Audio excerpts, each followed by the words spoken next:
Breaking news చూస్తున్నాము. విశాఖపట్నంలోని గాజువాకలో ఘోర రోడ్డు ప్రమాదం చోటు చేసుకుంది. శ్రీనగర్ దగ్గర ఆగి ఉన్న లారీని ఆర్టీసీ బస్సు ఢీకొట్టింది.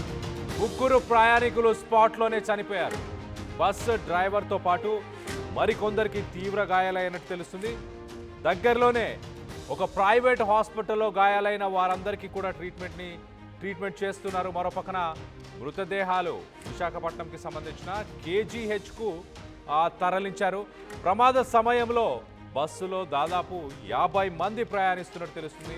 నిత్యం రద్దీగా ఉండే శ్రీనగర్ అలాగే గాజువాక సిగ్నల్ పాయింట్ దగ్గర ఈ ఘటన చోటు చేసుకుంది.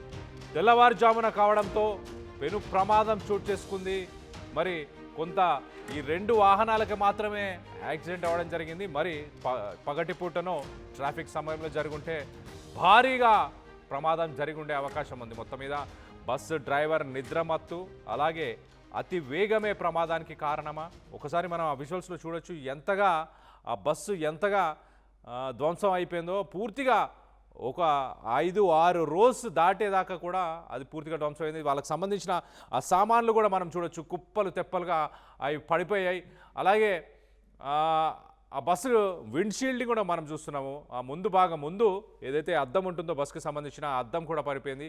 ఆ సామాన్లన్నీ కూడా పక్కన చెల్లా చెదురైపోయాయి. బస్సు పైన నాకు తెలిసి బస్సు పైన ఉన్న సామాను సీట్లు కూడా చూడండి, మన బ్లూ కలర్లో ఉన్న అవి సీట్స్. సో ఆ సీట్లలో కూర్చున్న వ్యక్తుల పరిస్థితి ఆలోచించండి ఒక్కసారి. ఆ సీట్లతో సహా ఊడిపోయి కింద పడిపోయినాయంటే ఎలాంటి పరిస్థితులు ఉన్నాయో అర్థం చేసుకోండి. ఆ గిన్నెలు అవన్నీ ఉన్నాయి కూడా ఆర్టీసీ బస్సుకు సంబంధించిన సీట్ల పైననే. మరో పక్కన ఆ విండ్షీల్డ్ చూస్తే విండ్షీల్డ్ పూర్తిగా ధ్వంసం అయిపోయి పక్క పడిపోయింది. అలాగే ప్రయాణికులకు సంబంధించిన లగేజ్ ఏదైతే పైన ఉండాల్సిన లగేజ్ మొత్తం కూడా ఆ రోడ్డు పైన కనిపిస్తుంది.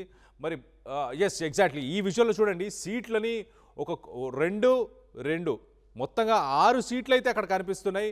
ఇంకా 6 సీట్లు ఊడి పడిపోయాయంటే ఎంత విధ్వంసం జరిగిందో మీరు ఆలోచించుకోవచ్చు.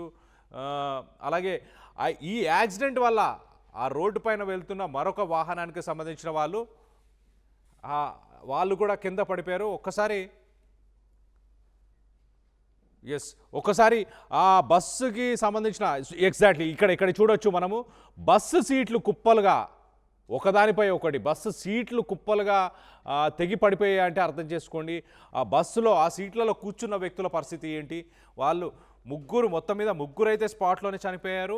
ఇంకా 50 మంది బస్సులో ప్రయాణికులు ఉన్నారు. వాళ్ళందరినీ కూడా వైజాగ్లోని కేజీహెచ్కి వాళ్ళందరినీ తరలించారు. ప్రస్తుతానికి వాళ్ళందరి పరిస్థితి కూడా చాలా విషమంగా ఉన్నట్టు కూడా తెలుస్తుంది. మొత్తం మీద ఒక విషాద సంఘటన అని చెప్పుకోవచ్చు. ఈ మధ్యకాలంలో మనం చూస్తున్నాం ఎప్పటికప్పుడు ప్రైవేట్ ట్రావెల్స్ బస్సులు యాక్సిడెంట్లకి గురవుతూనే ఉన్నాయి. మరి ముఖ్యంగా స్లీపర్ బస్సులు, ఏసీ బస్సులు, ఈ బస్సులన్నీ కూడా యాక్సిడెంట్లకు గురవుతున్నాయి. కానీ ఒక లగ్జరీ బస్సు అందులో ఆర్టీసీకి సంబంధించిన ఒక బస్సు యాక్సిడెంట్కి గురవ్వడం, అది కూడా తెల్లవారుజామున. సాధారణంగా ఆర్టీసీ డిపార్ట్మెంట్కి సంబంధించిన డ్రైవర్సు అన్ని సేఫ్టీ నార్మ్స్ని పాటిస్తుంటారు. అంటే వాళ్ళకు కావాల్సినంత నిద్ర, రెస్ట్ అవన్నీ కూడా డిపార్ట్మెంట్ ప్లాన్ చేస్తుంటుంది. అయినా కూడా మరి ఎంత స్పీడ్లో ఉండాలి అంతగా ఆ బస్సు మనం చూస్తే ఎంత ధ్వంసం అయింది అంటే అసలు భయానకంగా ఉంది. ఆ విజువల్స్ చూస్తేనే అందులో ఉన్న 50 మంది ప్రజలు, ఆ ప్యాసింజర్స్ ఎవరైతే ఉన్నారో 50 మంది, వాళ్ళ పరిస్థితి ఎలా ఉంటుంది ఒక్కసారి.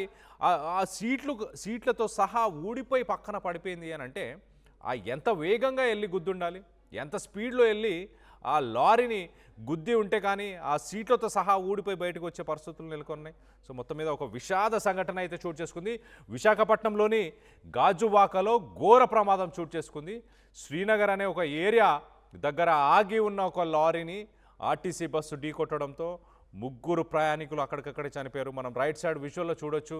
దానికి సంబంధించి ఆర్టీసీకి సంబంధించిన సిబ్బంది అలాగే ట్రాఫిక్ పోలీస్ వీరందరూ కూడా అక్కడికి చేరుకొని కొంత ట్రాఫిక్ని క్లియర్ చేసే ప్రయత్నం చేశారు. రోడ్డు నుంచి పక్కకి ఆ బస్సును కూడా తొలగించిన తర్వాత విజువల్స్ని మనం చూస్తున్నాం. లెఫ్ట్ సైడ్ బాక్స్లో రాత్రి వేళ ఆ బస్సు యాక్సిడెంట్ జరిగిన సమయంలో అప్పుడు ఎలాంటి పరిస్థితులు నెలకొని ఉన్నాయో దాన్ని కూడా మనం చూస్తున్నాము. బస్సు ఆగి ఉన్న ఒక లారీని వెనక నుంచి ఢీకొట్టింది. దీనికి సంబంధించి మరింత అప్డేట్ తీసుకునే ప్రయత్నం చేద్దాం. ప్రస్తుతానికి వైజాగ్లో ఎలాంటి పరిస్థితులు నెలకొనున్నాయి, కేజీహెచ్లో ఎలాంటి పరిస్థితులు నెలకొన్నాయి, ప్యాసింజర్స్ పరిస్థితి ఎలా ఉంది, మా ప్రతినిధి రామచంద్రతో మాట్లాడి తెలుసుకునే ప్రయత్నం చేద్దాం. రామచంద్ర, చెప్పండి, ప్రస్తుతానికి ప్యాసింజర్స్ పరిస్థితి ఎలా ఉంది? విజువల్స్ చూస్తే భయానకంగా ఉన్నాయి. సీట్లతో సహా కుప్పలు తెప్పలుగా సీట్లతో సహా ఊడిపోయి రోడ్డు పైన పడిపోయిన పరిస్థితి. ఎంత వేగంగా ఉండాలి? అసలు లేటెస్ట్ అప్డేట్ ఏంటి రామచంద్రరావు? ప్రస్తుతానికి క్షతగాత్రుల్ని వేరు వేరు ఆసుపత్రికి తరలించారు. గాజువాక్లోని ఆర్కే ఆసుపత్రికి తరలించి కొందరిని వైద్యం అందిస్తున్నారు కళ్యాణ్. అయితే తెల్లవారుజామున అంటే ఒక రకంగా నిద్రమత్తులో ఉండొచ్చు, లేక ఎదురుగా ఉన్న వాహనం తాలూకా అంశాన్ని గుర్తించడంలో డ్రైవర్ ఫెయిల్ అయ్యారన్నది ఒక స్పష్టంగా కనిపిస్తుంది. ప్రధానంగా ఇప్పుడు గాజువాక అంటే సహజంగా విశాఖ నగరానికి మరొక 18 కిలోమీటర్ల దూరంలో చాలా మంది గమ్యానికి చేరుతున్నారు అనే దశలో ఈ ప్రమాదం జరిగింది.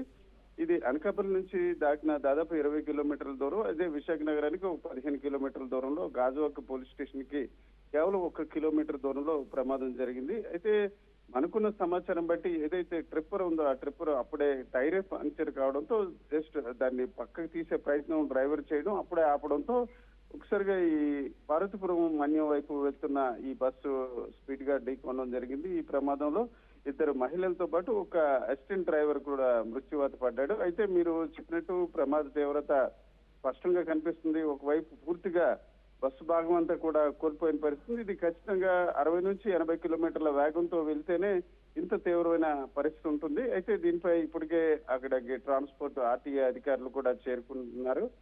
దీని తీవ్రత ఇట్లా అంశాలు కూడా గుర్తించే అవకాశం ఉంది. అయితే ప్రస్తుతానికి ప్రమాదం అంచనా కంటే ప్రస్తుతం క్షతగాత్రులకి వైద్యం అందించే ప్రయత్నాలు జరుగుతున్నాయి. ప్రస్తుతానికి గాజువాక్ లోని ఆర్కే ఆసుపత్రికి కొందరు తరలించారు. మృతదేహాలు మాత్రం ఇంజాజ్ ఆసుపత్రికి తరలించారు. వీరికి సంబంధించిన అంశాలు కూడా అంటే ఎవరు ఏంటి అన్న విషయంపై మరి కాసేపట్లో నిర్ధారణ వచ్చే అవకాశం ఉంది. వారికి సంబంధించిన సమాచారం కూడా తెలిసే అవకాశం ఉంది కళ్యాణ్.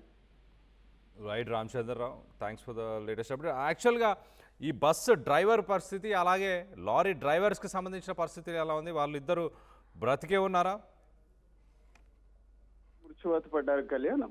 మిగతా డ్రైవర్ వారందరూ కూడా స్వల్ప గాయాలతో బయటపడ్డారు. వీరిని ఆర్కే ఆసుపత్రికి తరలించారు. గాజువాక్ లోనే సమీపంలో ఉన్న ఈ ప్రైవేట్ ఆసుపత్రికి తరలించడం జరిగింది. అట్లాగే ప్రధానంగా చూసుకుంటే ఎవరైతే ట్రిప్పర్ డ్రైవర్ అతనికి కూడా కొంత స్వల్ప గాయాలయ్యాయి. అయితే వీరు ప్రాణాపాయ పరిస్థితి అయితే ఉన్నట్టు మనకు తెలియదు. అయితే గాయాల తీవ్రత ఏ రకంగా ఉన్నప్పటికీ వైద్యం అందించిన తర్వాత వీరి పరిస్థితి కాసేపట్లో మనకి స్పష్టంగా తెలిసే అవకాశం ఉంది. అయితే గాయపడిన ప్రయాణికుల్లో వేరు మంది అంటే మరొక 7 వరకు గాయపడ్డారు. వారి పరిస్థితిపై కూడా కొంతసేపట్లో వైద్యులు మనకి వివరాలు అందించే అవకాశం ఉంది. అయితే ఏదేమైనప్పటికీ తెల్లవారుజామున